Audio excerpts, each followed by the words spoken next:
We're grateful for another opportunity we have to study your word that's been preserved for us to learn from and to appreciate all that you've done over time for us. Help us to find application in our study today to our lives and again to build our faith in the preservation of your word and your plan that we can see all through the Old Testament. We thank you for all the other classes going on at this time. Please be with those teachers and help the students to learn something more about you and to leave the class better edified and a better student of yours and a better servant of yours. We thank you for Jesus most of all, and in his name we pray. Amen. All right, so for our class, our goals, talked about each time, so learn more about the Old Testament and then how it applies to us, what matters in our lives today about the things that we study in the book of Judges. So are there applications we can make? Also in Judges, this is a big one too. Learn about God's nature through his interaction with his chosen people, Israel. And then that also is another thing that we can apply to us. God is the same. He interacts with us in slightly different ways, but his nature is the same. So what can we learn more about God through the Old Testament stories? And then also hitting a brief overview of all the main topics in the Old Testament. So we're definitely going to go high level on Judges. So we won't go into a lot of detail as we've been doing in all these classes. So this is where we're at in the timeline. You can see, so last week I made a comment about Joshua being an easy one to teach, right? Because it was only like 35 years, which we see how I did with covering all those. So now we're covering about 300 years for the Judges period. So this is really from the death of Joshua all the way through Samuel. So we're covering, we've got the book of Judges. Ruth takes place during this time. And then the first part of 1 Samuel is technically in the Judges period. So we'll touch on all those books, but that's where we land for the class today. So I titled this title "Finishing the Job," which really applies to the verses, but it's also a wrap up of stuff we didn't get to last week. So I ran long in all the introductions, so hopefully this week I won't be as lengthy in kind of the introduction. But really, the end of Joshua really flows us right into the period of Judges. And so there's a few things we need to read in Joshua to really set the stage of headed into Judges. So the first verse is Joshua 24, starting in verse 14. So if you remember last week, after the Israelites got through with some of the conquering, they kind of split up into their tribe allotments. And so then at the end of Joshua really gives some admonition and encouragement to the people of Israel. And so that's a lot of what chapter 24 is. And so in verse 14 of chapter 24, it says, "Now therefore fear the Lord and serve him in sincerity and in faithfulness. Put away the gods that your fathers served beyond the river and in Egypt, and serve the Lord. And if it is evil in your eyes to serve the Lord, choose this day whom you will serve, whether the gods your fathers served in the region beyond the river, or the gods of the Amorites in whose land you dwell. But as for me and my house, we will serve the Lord." Then the people answered, "Far be it from us that we should forsake the Lord to serve other gods." So we see pretty clear direction, right, that Joshua is giving the people, that it was their choice. They could either, they had the choice to serve God or to serve all the other gods that they've been exposed to, whether it was gods going as far back as potentially like Abraham and his fathers were serving, or the gods that they saw when they were in Egypt, or the gods that they saw as they were conquering the people in Canaan. But regardless, they were given all those options, and they were given the option to choose to serve the Lord. And in verse 16, we see that they chose to serve the Lord. And so we'll see how that goes for them. But also, one of the things we talked about last week was that they didn't fully conquer the land, right? So that continues to come up in Joshua 17 in verse 12. It gives one example of that as Joshua is dividing the land. He specifically says, talks about Manasseh, starting in verse 12. It says, "Yet the people of Manasseh could not take possession of those cities, but the Canaanites persisted in dwelling in that land. Now when the people of Israel grew strong, they put the Canaanites to forced labor, but did not utterly drive them out." So we see that in this specific example, Manasseh was given these cities to conquer. So they were given the task, each of the tribes were given the task to drive out the remaining people in their inheritance. And so we see here that didn't happen. This is one of the examples. We'll go over a few other examples of how that didn't happen. So they didn't do a good job of finishing the job that God gave them. And then finally, back in Joshua 24, beginning of verse 29, this really sets the stage into the book of Judges. It says, "After these things, Joshua the son of Nun, the servant of the Lord, died, being 110 years old. And they buried him in his own inheritance at Timnath-Serah, which is in the hill country of Ephraim, north of the mountain of Gaash. Israel served the Lord all the days of Joshua and all the days of the elders who outlived Joshua and had known all the work that the Lord did for Israel. As for the bones of Joseph, which the people of Israel brought up from Egypt, they buried them at Shechem in the piece of land that Jacob bought from the sons of Hamor, the father of Shechem, for 100 pieces of money. It became an inheritance to the descendants of Joseph. And Eleazar, the son of Aaron, died, and they buried him at Gibeah, the town of Phinehas his son, which had been given him in the hill country of Ephraim." So Joshua, the book of Joshua, wraps up with the death of Joshua, talks about how the rest of that generation and those elders lived their lives. So it says that they were faithful. They served the Lord all the way through that generation.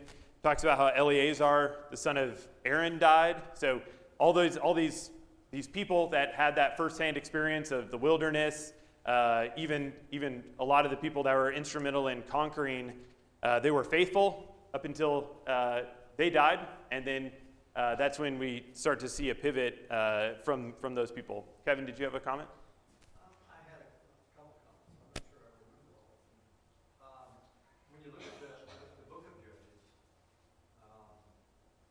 there's several messages there. The message there that we got out of Joshua with regards to who you're going to serve, what God, we have that same choice today. It's not like we're looking at somebody that made, decisions 5,000 years ago. Okay? We have that same choice, and I don't know that we always keep that in mind each and every day, because every day you exercise that choice. Who are you going to serve? Okay? And in Judges, when I look at Judges, it really shows the patience of God, because they didn't finish the job the first time around when the Lord said, destroy these people, they didn't do it, okay? And throughout Judges, it's the same, it goes over and over. They serve the Lord, then they forget about it, which is, they serve the Lord as long as the elders that had known Joshua and had known the works, that was fine. But once they got past that, then they opened themselves up to whatever was going to win. And so I think there's a bunch of messages there that we need to take it to heart and understand. That's man. That is man. You can be in good standing with the Lord 1 hour, and 30 seconds later, by your heart and by the thoughts of your mind, you can separate yourself from God.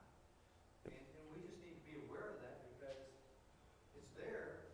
And just as you said, it's the character of God. I mean, He's doing everything in His power to bring His people to Him, to have them be faithful. Yep. And once again, that message is for us today. He wants us to be faithful. Right. Yeah, so it's definitely a lot of the things that we see that the Israelites do, that's definitely things that we struggle with today. And what do we think the main reason why did He want the people to utterly drive out the Canaanites? They didn't want them to have that influence. Right. So do we get influenced that same way? Yeah, so if we'll look at a map, I think on the next slide, shows they're completely surrounded. But if you have Manasseh, like the example that we read, that there were even cities inside their territory that were occupied by other people, that lessons for us too, right? If we're continually surrounded and we're surrounding ourselves with these influences, then what do we think is going to happen? Probably the same thing that happened to the Israelites, that those gods will start slowly creeping in, those influences will start slowly creeping in, things will stop seeming like maybe they're a big deal, things will stop making us react maybe in the way that we would have originally. And so we see that as obviously God had the wisdom of knowing that was going to be a temptation for the Israelites, but also is just the nature of us as humans, like Kevin said. So, I don't know at what point God had told them, though, when they went in to capture the land, do not marry the people, the women of the land, because that's exactly, they have the idols in their house, and pretty soon you're worshiping Baal or whoever. Yep. Carol? I always thought it was terrible because they killed all of them, but then I was thinking it was racist like that. Well, the children were safe, and this kept them from growing up under the influence of their own grown-ups. Yeah. God saved those children from being taken down the wrong road when He allowed them to be wiped out. Yeah. Yeah. So again, lots of lessons from the Old Testament where God's interactions, they may take maybe a little bit more of a physical form of His expectations, like utterly destroying nations. That we're not called to do that today, but are we utterly cutting off some of those influences today as well? So we see in these verses, so there was no one leader appointed after Joshua. So Joshua came after Moses, who was the one leader of Israel. But we see after Joshua dies, God doesn't appoint a single man to be over all of Israel. It's really how He has the nation set up is really the individual tribes. They're responsible for their running their own business. They were given the task. You have your little area of land. It's your responsibility. You take the land. And so we see kind of through the book of Judges different pairing up of tribes, kind of working together in different instances. But then we also see some fighting between the tribes as well. But then also ultimately, who was supposed to be their king? Who's supposed to be the one leader that was over the nation? God, right? So that's all through the old law is talking about you're following God. God should be the leader. And so we see repeatedly in Judges this statement of, in those days there was no king in Israel, which for the most part in those applications meant God as well, that God wasn't their king. Josh? Well, and had they wiped out those nations, they wouldn't have been able to say we want to have a king like the nations around us. Yep, that's right. Yeah, and we'll read some of those verses coming on. So Israel rejected God as their king. Didn't really see that. Didn't really materialize for them pretty quickly after that generation passed.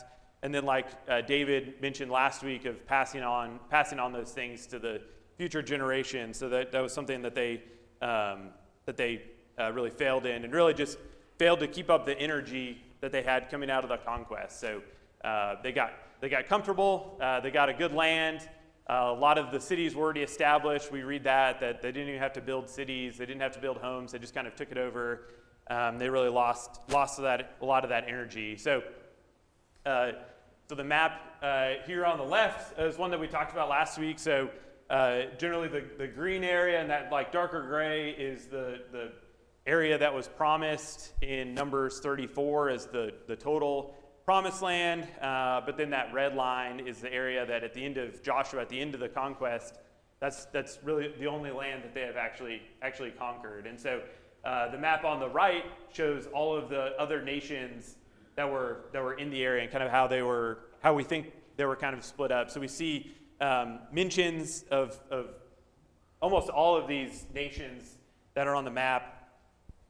Sometimes they're generally referred to as just the Canaanites, but we see in Judges 1, between verses 27 and 36, it really details out all of, maybe not all of the failures, but kind of tribe by tribe where they didn't drive people out. And so generally it refers to the Canaanites, but really we see, as we read through, we see the Philistines come up. We see the Amorites, or we see the Hittites come up, and not just in the book of Judges, but ongoing as well. So that's why certain tribes had dealt with certain other nations. So Judah dealt a lot with like the Philistines and the Jebusites, because they're kind of on the southern end. So just keep that in mind as we're going through that. These people were still very much in the area that they had always been in, weren't driven out, had entire cities that Israelites were unable to displace them from, and so then it really leads to the conflict that we see in Judges. All right, so the book of Judges is really a collection of records of different stories going over, like I said earlier, about 300 years of time. So really some stories are more detailed than others. Just like we saw in Joshua, we got into like really granular detail about some of the battles, and then other ones it was just kind of glazed over. So we have some Judges where there's only a handful of verses about them, and then others that there's multiple chapters about. So that's just how the book was given to us.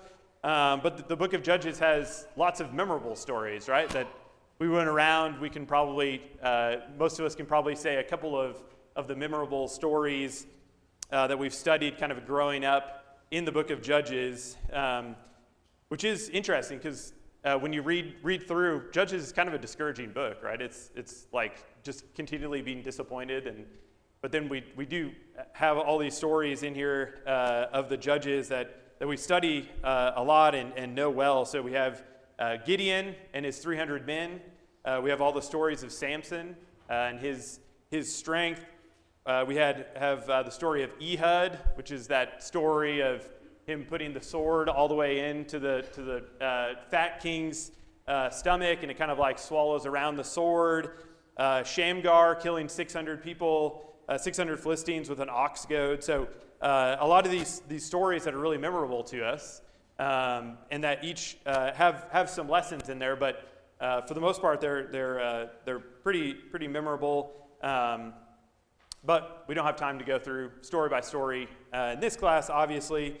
And then it kind of wraps up at the last several verses, kind of get a little bit away from individual judges and really give us a picture of what it was like in Israel during those times. And so there's a couple of stories in there that are a little difficult to read, a little difficult to understand, but really point to see where the nation was. So we see a little bit of that tribe versus tribe fighting.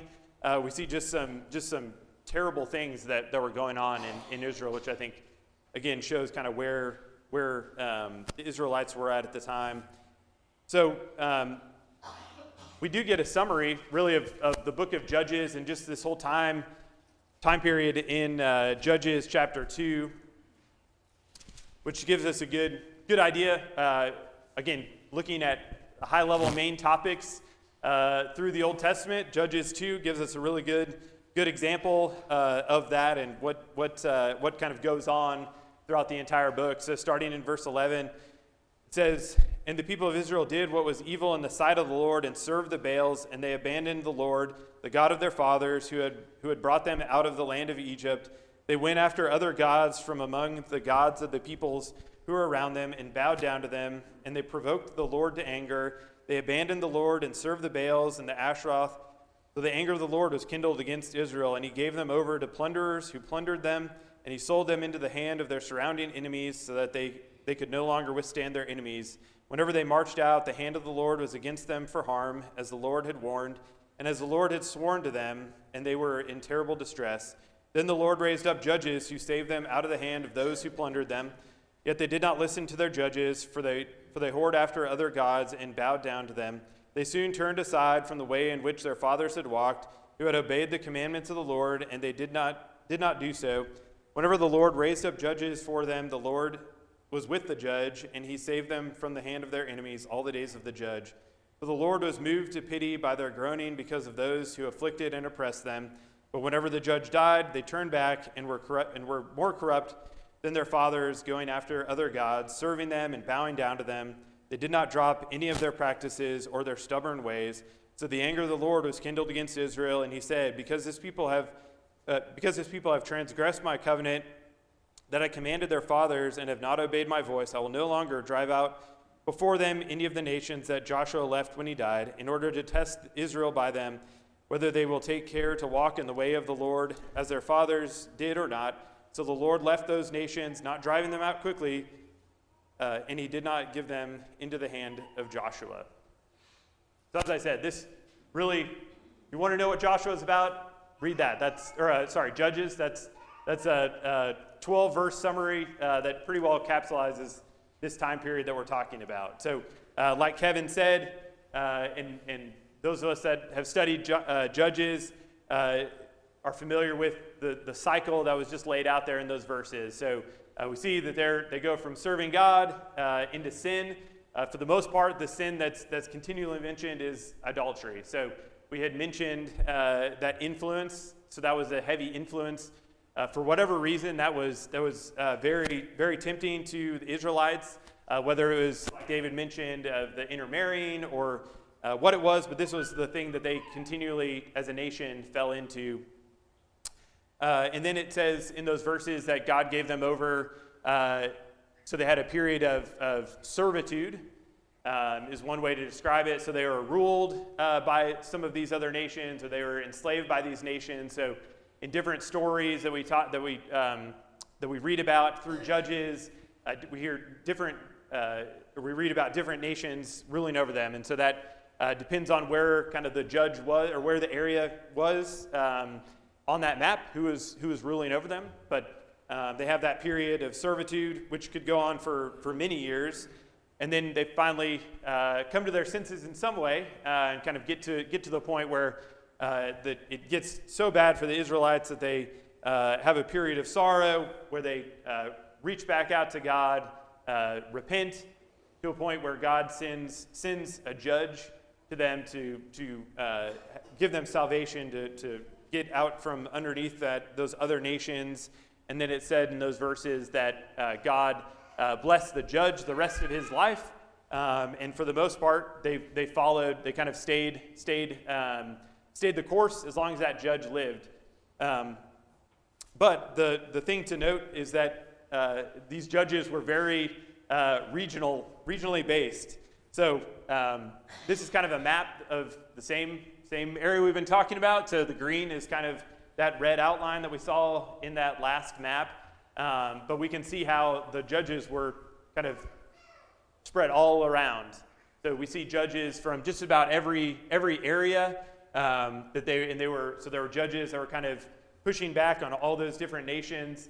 And so we're not talking about whenever like Samson was the judge. Well, he wasn't the judge over all of Israel. He was really in that specific area. He was specifically dealing with the Philistines. And so we don't really know when Samson was alive, we don't know kind of what was going on in northern Israel.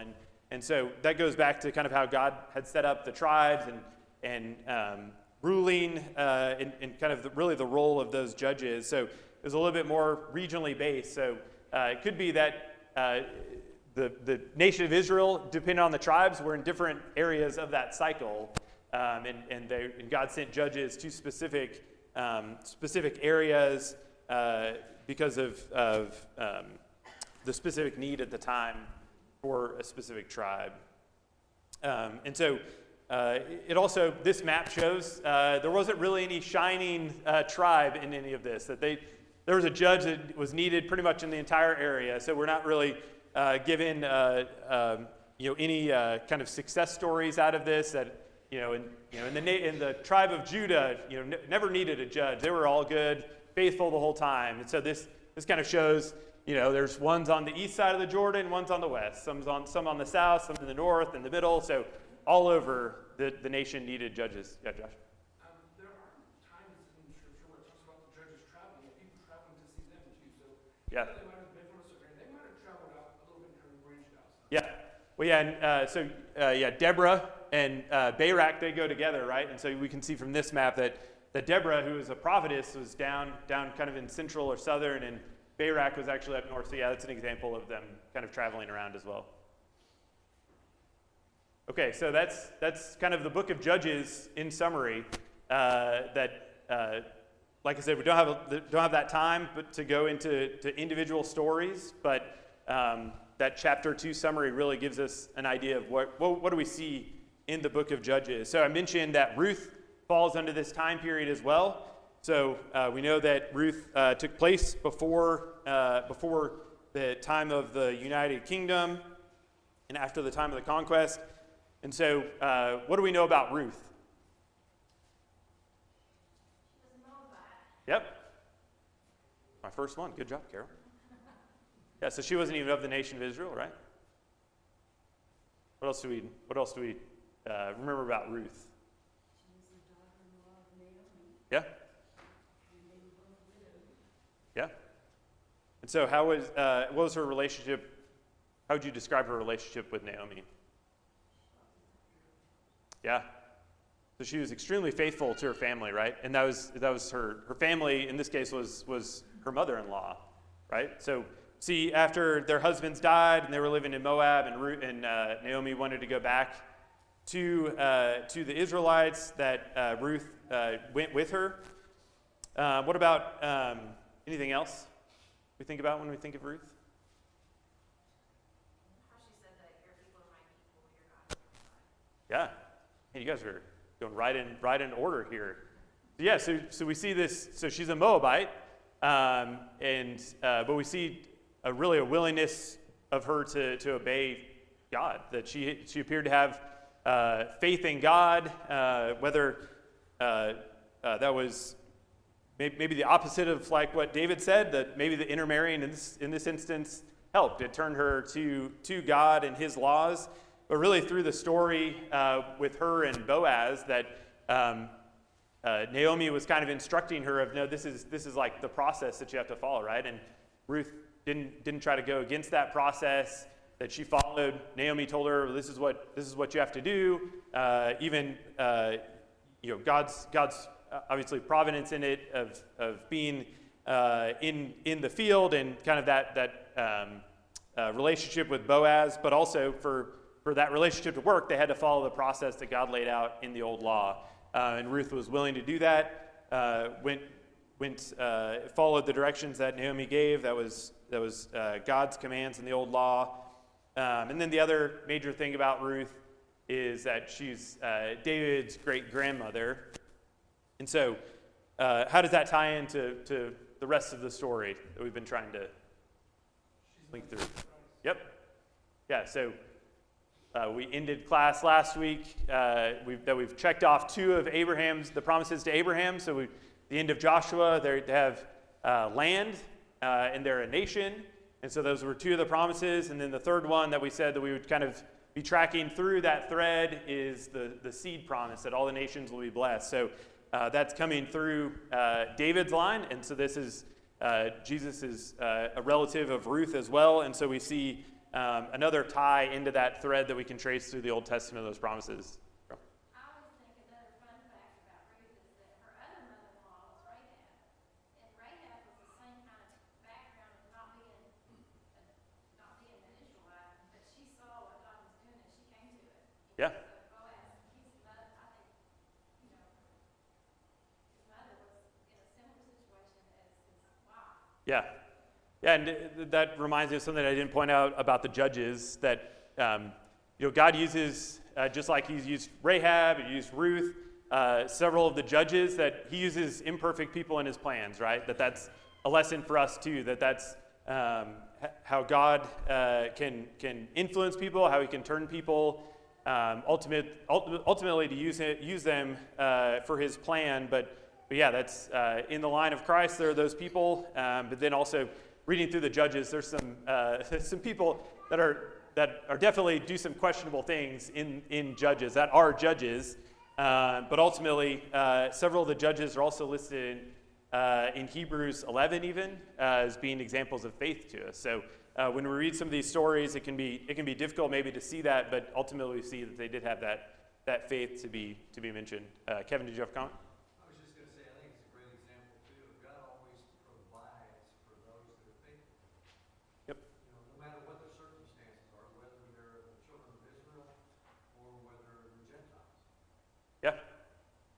and he's always willing to, right? But that's if they're willing, then he's willing as well. Robert? I was just going to say, it's the great light that shines on the people of darkness. Yep. All the land, everything. This is why Christ came, for everybody. You see, it's a foreshadowing of what's to come, which is Christ. Everything points towards Him. Yeah.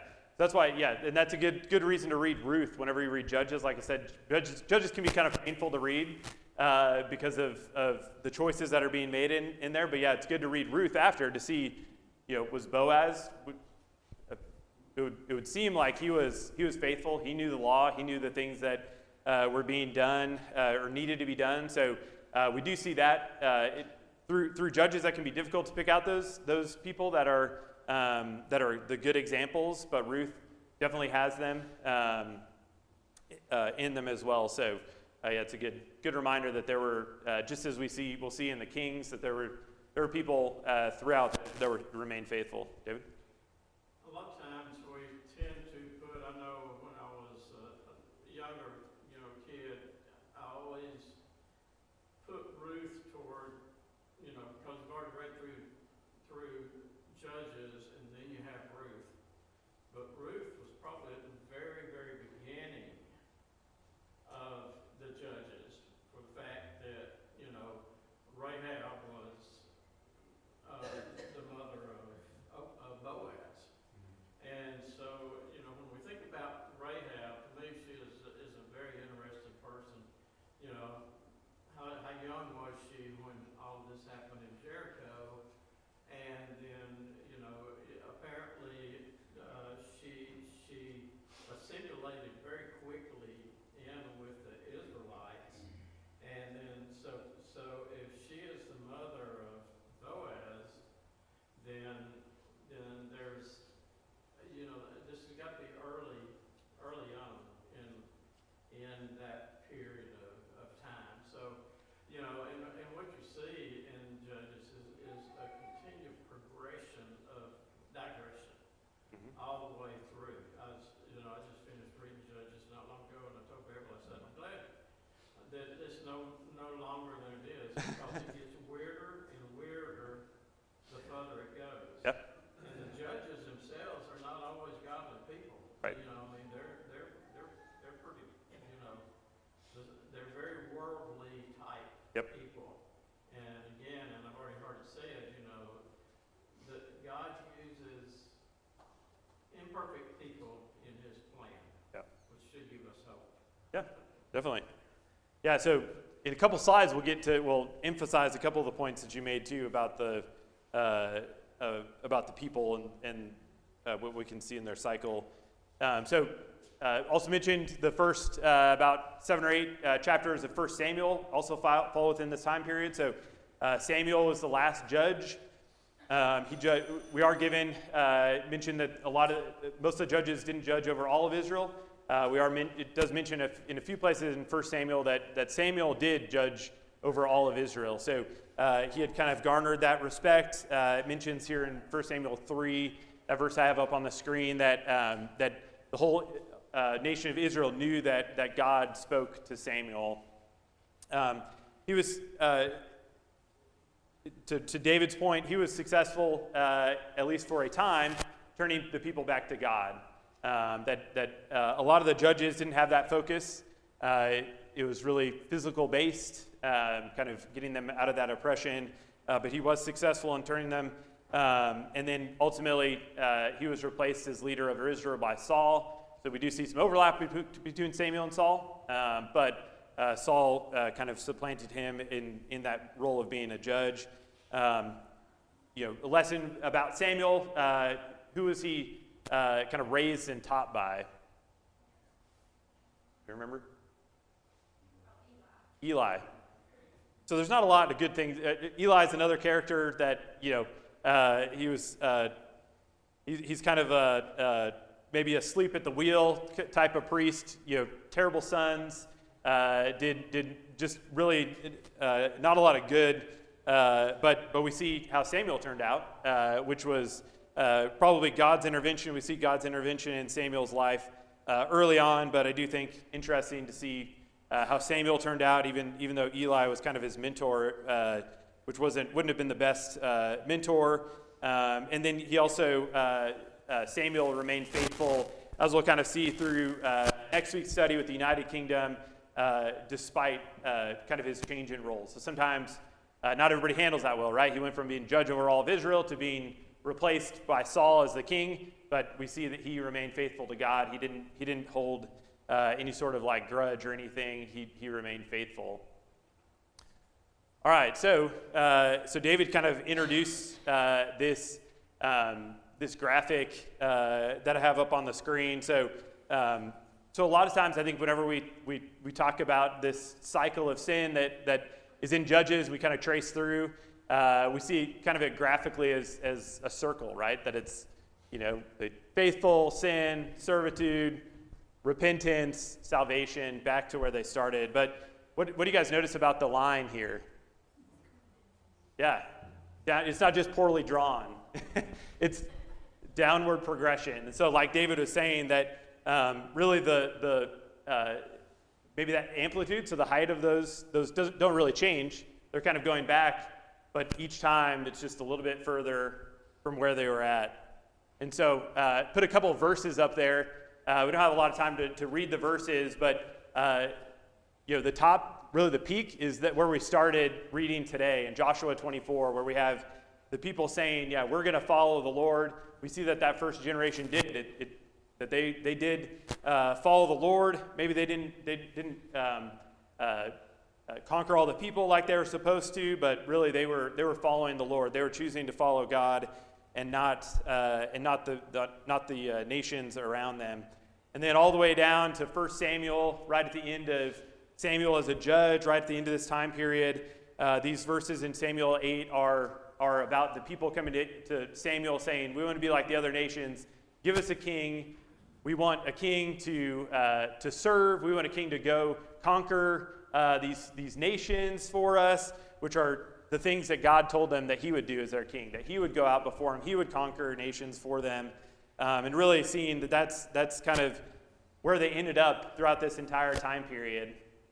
And so a lot of it goes that it's not a net neutral cycle, that they're not going back to the same spot that they started in, that they're going through this progression and ending up just a little bit further from God every single time. And so if you imagine this line like a roller coaster, right? The first hill is the highest. It's a gravity roller coaster. The second hill is a little bit lower. And why is that? From a physics standpoint, that's because you're losing energy. That there's energy going into friction, into drag, things like that. That if those things didn't exist, then yeah, you could just go on forever, going the same peaks and valleys. But there's things that slow the roller coaster down. And so in order to ever get up to that height again, what do you have to add to it? Energy. You have to add things to it. And we see from the Judges that their focus wasn't adding energy from a spiritual standpoint. They were saying, at least we conquered the Philistines, let's move on. But they never actually put in the energy like we see Samuel doing at the end, where he was actually trying to turn them back to God. And so is it a lesson for us? Do we go through the same cycle? Yeah. So the lesson for us, whenever we find ourselves in that, after we sin, if we're on one of the downhill sides, that we have to add some spiritual energy, right? It's not just good enough to repent, kind of change direction, go back on that upswing. That if we're wanting to get back to where we were at or better, we have to actually add energy into it. Do work to increase our relationship with God, get closer to God. Otherwise, we'll find ourselves just slowly drifting further away, even though we may feel like we're maybe at one of these peaks. And so really the takeaway for us is really just making sure that we're looking to change direction, but also add energy. We're going to have to add energy to get back to where we were before we went on the downhill. So just a couple of lessons for us. We already talked about God's plan uses imperfect people, so that can include us, that we all fall short sometimes. The lesson of finishing the job, right?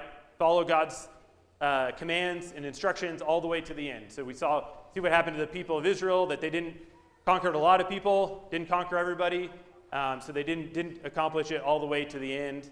You can see the influence, the effect that bad influences around us can have, that the reason that they were supposed to drive out the people was so that they could eliminate that temptation of those other gods. So we can see how in our lives, those temptations, those influences that we're surrounded by, that can change us over time.